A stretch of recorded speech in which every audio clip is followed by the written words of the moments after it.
Hello, everyone, and welcome to the Coach Replay Show. My name is Kim Ramadan, and I am here with Joy Kirr. I am so excited to have you on this show.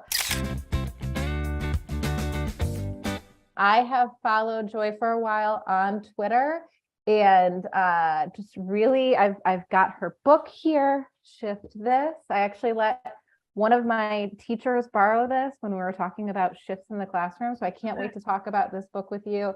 But first, welcome. And can you tell the folks a little bit about yourself to get us started today? Thank you, Kim. I'm not an author first, I'm a teacher first. So yeah, it's all good. I'm in my 28th year. And right now I'm at 7th grade ELA. I started in deaf ed for 7 years, and then I got my reading specialist, and then I became a reading specialist where I am now.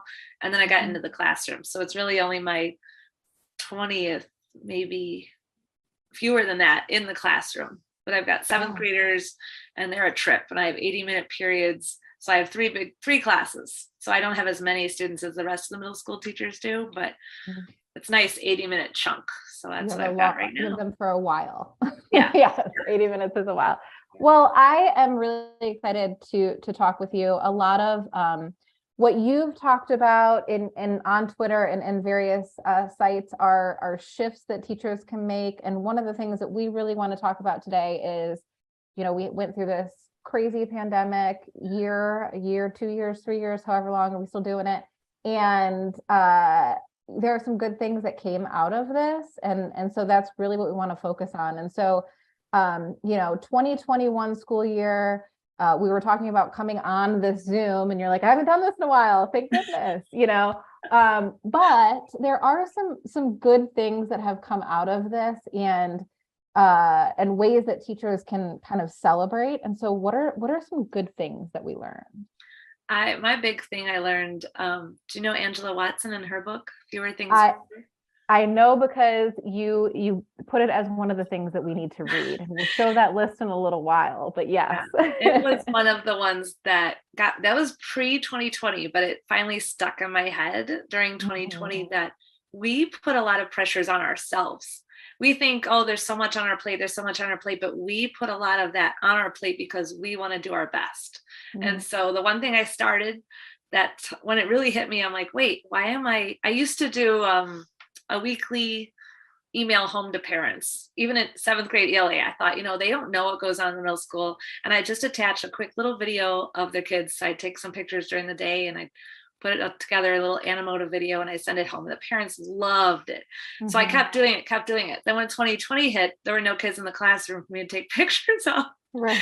So that was kind of okay, I don't have to do this. And I'm like, well, they don't know I do this anyway. So then when they came in the classroom, I didn't do any videos anymore. I just did once a month. I went down to once a month, and I did like October ELA ramblings, November ELA ramblings. And so I just cut that down, and it was so nice because I did put that on my plate. I did put on, like, I had to add music to the video. I had to make sure that it was labeled with what we did. I'm like, no, you don't have to do any of that. And I had totally done that to myself. So Fewer Things Better by Angela Watson. And she asked the question, do you actually value your time? You say you do, but do you actually? So when 2020 and 2021 rolled around, I'm like, what do I put on my plate?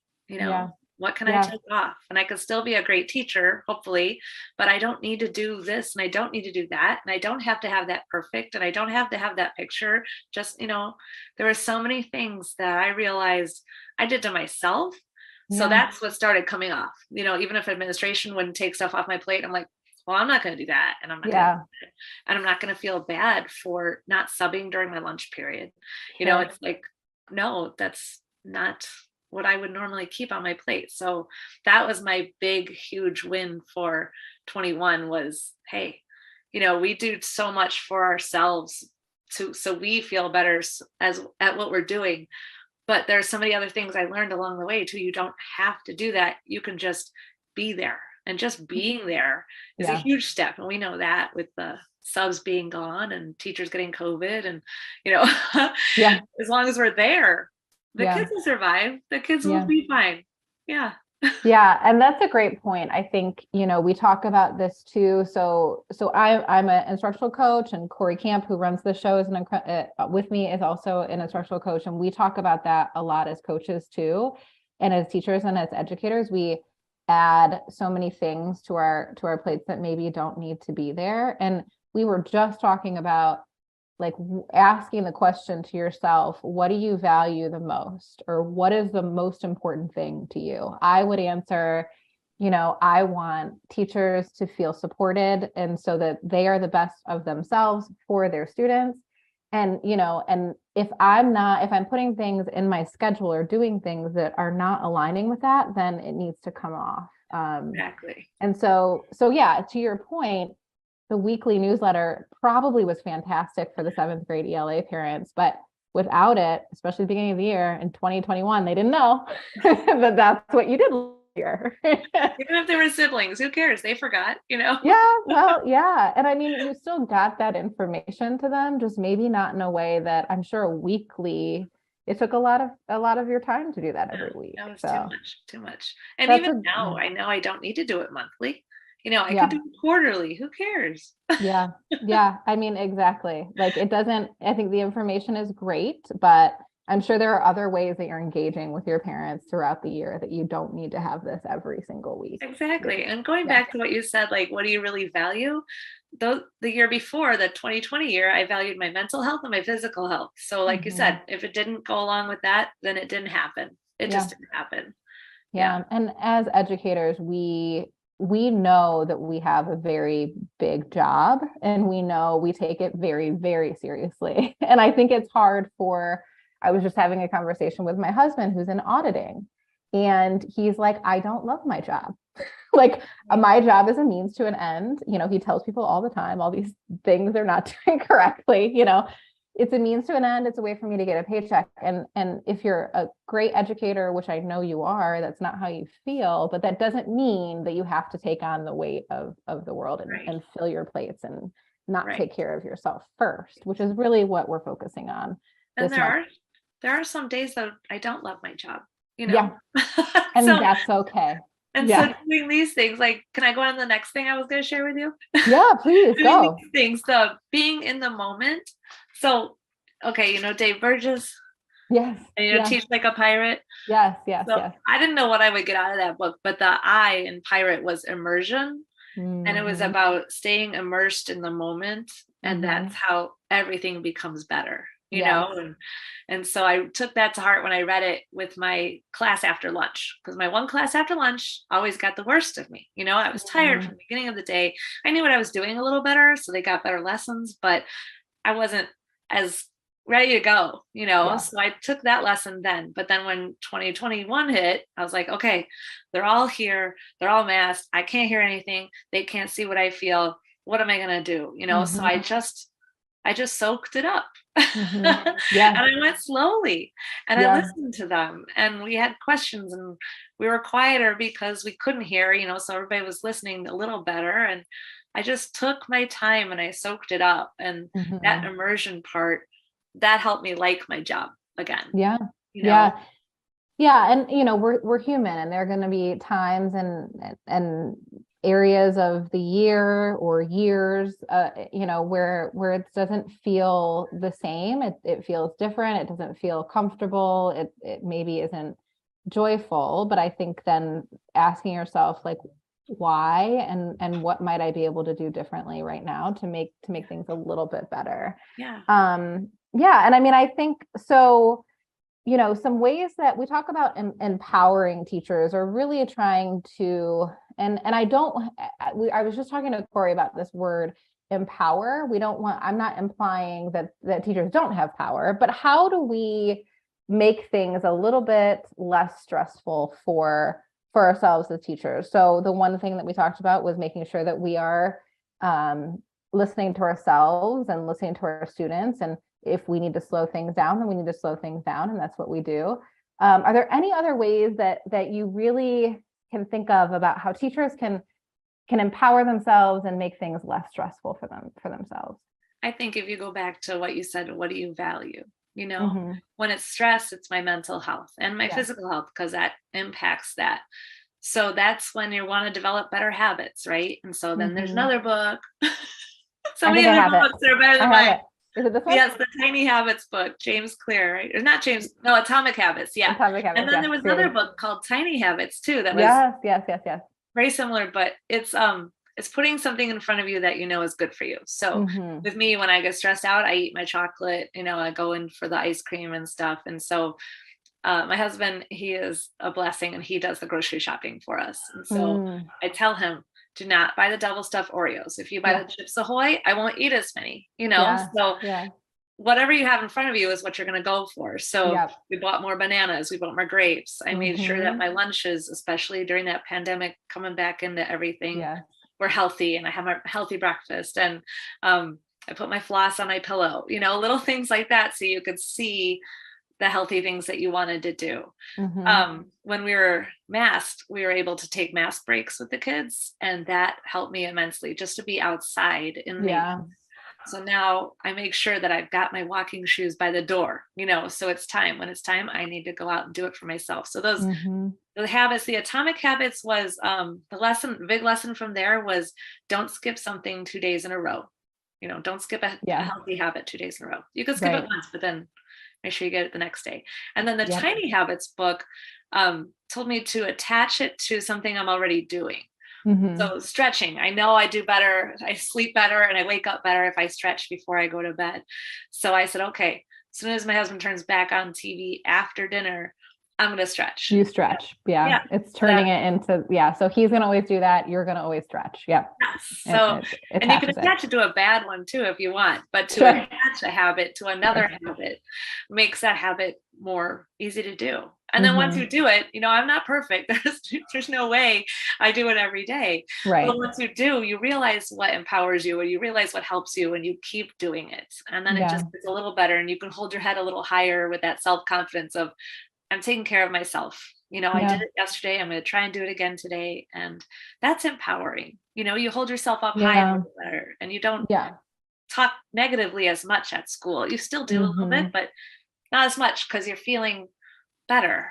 Yeah. And noticing, right? I think the first thing you have to do is notice when you're not okay, right? You first have to notice when maybe your energy is low, or notice when you are grabbing more chocolate and you're like, whoa, wait a minute. Now I have to change this habit. But first you need to notice that it's even there in a negative way, perhaps, Well, it hit during 20 and 21. You noticed the stuff that you wanted, right? Because you were doing a lot of it, and there was a lot of time to figure it out. And that's another thing that empowers you, is that time. Like, I just heard it again recently. There's 8 hours of sleeping. Your 8 hours of working. What are you doing with the other 8 hours? I feel like that's a long time, but part of it's waking up and hygiene and eating, but then you do have that time. And that, to me, again, that helps me shut down my computer at 3:15 and not look at my emails till I get back to school. And on Fridays, there's no way I'm looking at emails over the weekend. And I didn't do it. Now I know I don't need to do it, because I survived without doing it. You did. You survived without checking your email, and it was there on Monday, and you worried about it then. I could handle it better than I could on a Friday afternoon and thinking about it all weekend. So these little things, they do add up. And I think that that's the only way I'm going to get through my next few years before I retire, because it is harder right now. Everything's a little harder. So taking care of yourself is... And I think, like, when we think about too, everything is a little harder, and people aren't always, we hear about education on the news, we hear about education in board meetings and from the public, and it's not always in the most positive light, right? No. I think that's being like super kind. And I think that if you're inside of education and how hard people work, and what goes into magically students learning how to read, or magically students learning how to analyze a text, right? These things don't happen on accident. There's a lot of work that goes into it, and I think people who are not in education have no idea. So how do you what empowers you kind of to keep going through through all of that. To get past that, it's those mantras, it's like, and I used to say them when I had a kid that was on my nerves, like a kid that just kept bugging me every day. And I talked to this one kid one time and I said, why do you hate me? What am I doing that makes you hate me so much? He goes, I don't hate you. I just hate this place. I don't want to be here. And that to me was a big shift too, because I thought, what am I doing that is making this kid? It's not me, it's not you. It's not the teachers all the time. It's the environment, and it's how they're stuck. They're kind of stuck in that room. And so I think of them, and I used to have this mantra with this kid saying, I am fair. I am kind. I used to say this to myself before he came into my classroom. Just to remind yourself. Yeah. Right. But now I say it because of all the stuff that's going on in the news and the media, and even, dare I say it, my parents, I am kind, I am fair, and I'm doing the best I can, to teach them the curriculum and to teach them to be kind and fair. And that's really what it boils down to. You're trying your best, and no one can fault you for that.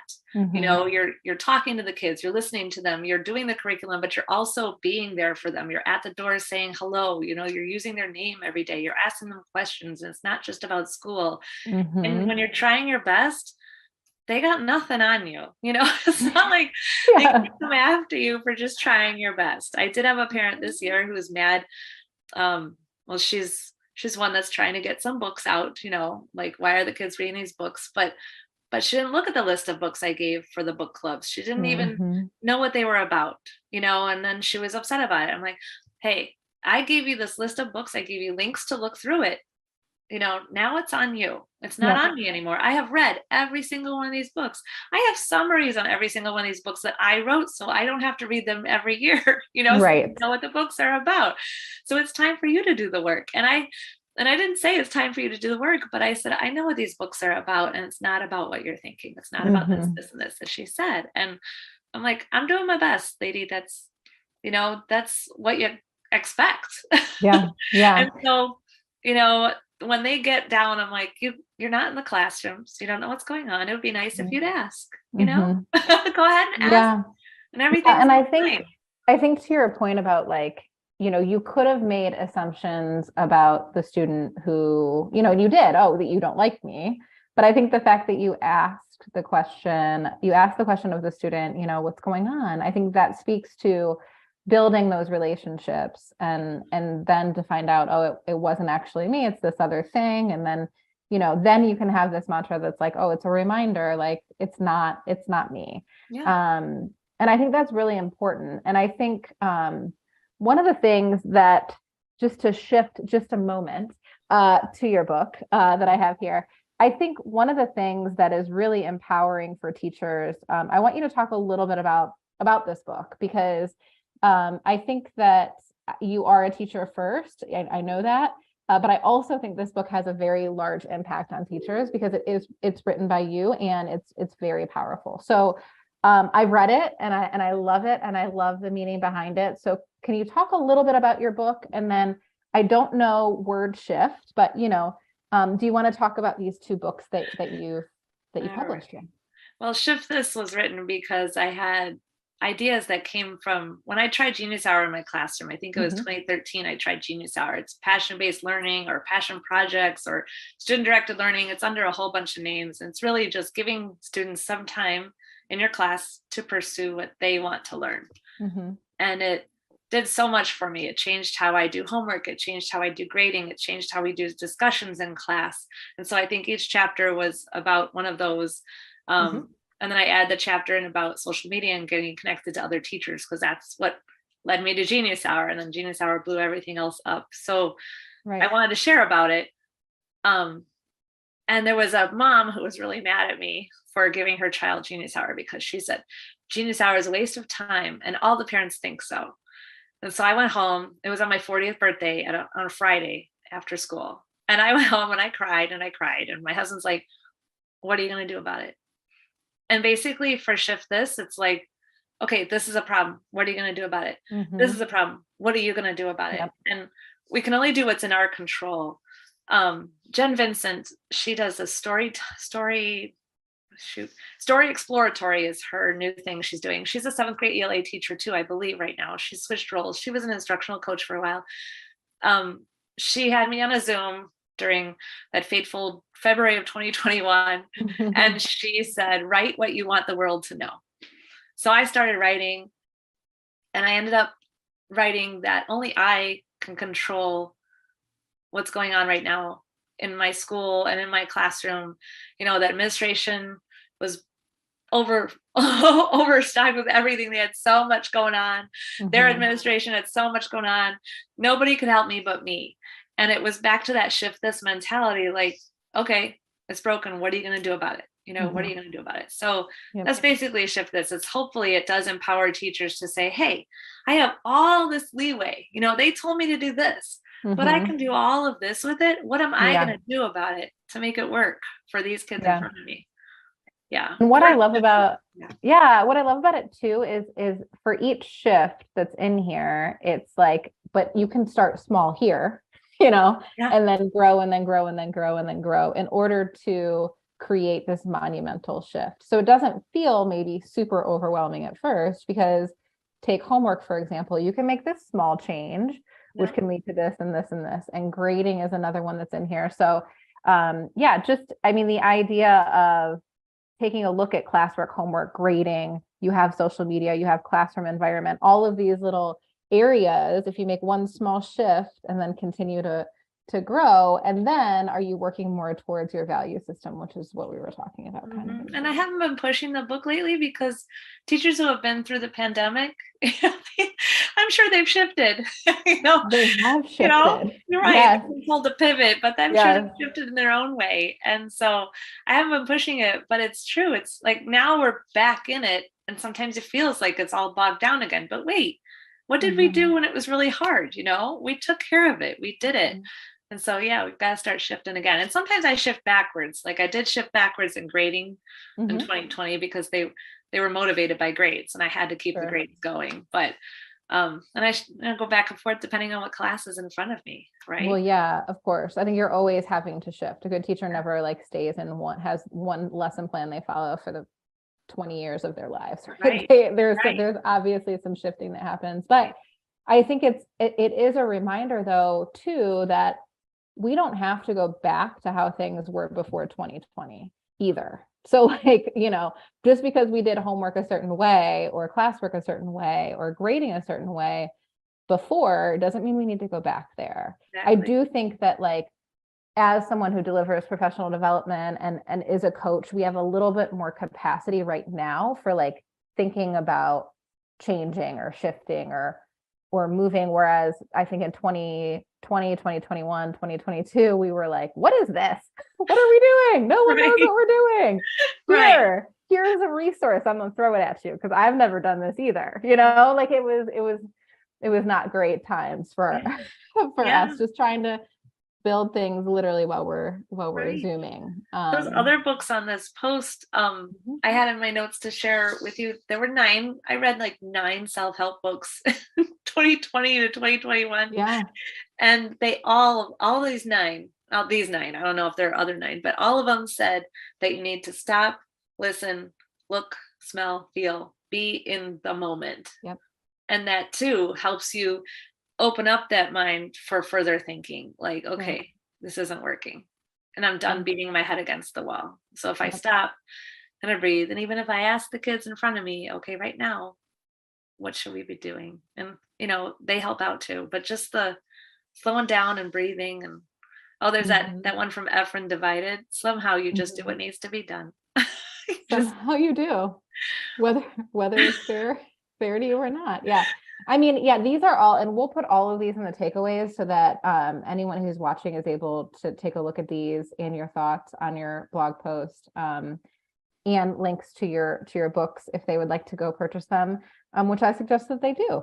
But I think, there are a lot of really great things in here, and your thoughts and original reflections are also here. So way back in the day, but I love this list. And I love just your synopsis of that. But again, you have to be aware of where you are right now, how you're feeling right now in order to make a change or in order to move in one way or another. And our kids do too. You know, there's been so much that we've asked them to do. I was talking to my daughter today, who's in second grade. She was a kindergartner in 2020. And I was like, do you remember this? Like, do you remember sitting on the computer? And she doesn't really remember it, but it was terrible. You know, like she's been through a lot. And as all students have, that have kind of been in this crazy world. Yeah. And now they tell you, well, my 7th graders tell me, no, I can play a game and still listen to you. I did it all during Zoom. You're like, yeah, I don't know. Yeah, you did one or the other. You didn't do both. Yeah, you did one or the other. And actually, like, you can't do two things at once. There's a lot of science behind the fact that you can't. Things have changed now. You're not doing it now. Things are different. Put it away. Right? Yeah, I appreciate that. Well, I mean, I really, like I said, I'm so happy that you agreed to join me on this show today. What is one thing that you want our audience to take away from our conversation today? What's one final thought? I don't know. I'm thinking about what I learned today because I told my husband before getting on here. I told him before getting on here, like, I can't believe I'm doing this. Like, it's been so long since I've talked about Shift This. It's so long since I've shared publicly again. Like before, I think the last time I did a presentation was in February of